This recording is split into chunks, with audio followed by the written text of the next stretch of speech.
कांग्रेस से दल बदल कर बीजेपी में शामिल हुए और फिर राज्यसभा सांसद बने ज्योतिरादित्य सिंधिया को लेकर मध्य प्रदेश के पूर्व मुख्यमंत्री उमा भारती ने दिलचस्प बात बताई है। ये बात बीजेपी के तमाम दिग्गज नेता तो जानते थे, लेकिन आम जनता और बीजेपी के कार्यकर्ताओं से ये अब तक छुपा हुआ था। हाल ही में दिए एक खास इंटरव्यू में उमा भारती ने ये खुलासा किया कि उन्होंने ज्योतिरादित्य सिंधिया के कांग्रेस में रहने के दौरान उनके खिलाफ कभी प्रचार नहीं किया।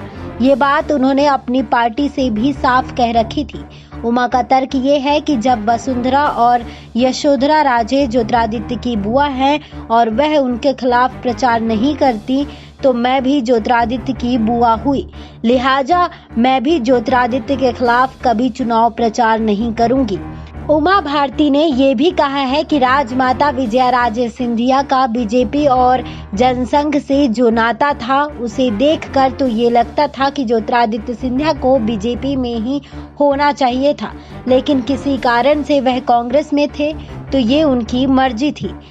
अब जबकि वह बीजेपी में आ गए हैं तो इससे बेहतर और कुछ नहीं है। उन्होंने ज्योतिरादित्य सिंधिया को बेहद सरल और सौम्य स्वभाव का बताया। हाल ही में ज्योतिरादित्य सिंधिया जब भोपाल आए थे तो उन्होंने भोपाल में श्यामला हिल्स स्थित उमा भारती के बंगले पर जाकर उनसे मुलाकात की थी। उमा ने भी मंत्रोच्चार के साथ उनका स्वागत किया था और आशीर्वाद दिया था। सिंधिया खानदान में राजनीति के दो ध्रुव हमेशा से रहे हैं। राजमाता विजयाराजे सिंधिया जनसंघ में थी तो माधवराव सिंधिया ने कांग्रेस में रहना पसंद किया। उसके बाद माधवराव सिंधिया की दोनों बहनें यशोधरा और वसुंधरा बीजेपी में रहीं, लेकिन ज्योतिरादित्य सिंधिया कांग्रेस में रहे। अलग अलग पार्टियों में रहने के बावजूद दोनों ने कभी एक दूसरे के खिलाफ चुनाव में प्रचार नहीं किया और ना ही सार्वजनिक रूप से कभी कोई टीका टिप्पणी ही की। परिवार में कभी खटास देखने को भी नहीं मिली। यशोधरा और वसुंधरा ने कभी ज्योतिरादित्य सिंधिया के खिलाफ प्रचार नहीं किया।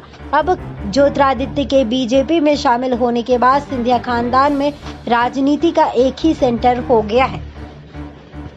SPN 9 न्यूज रूम से श्रुति की रिपोर्ट।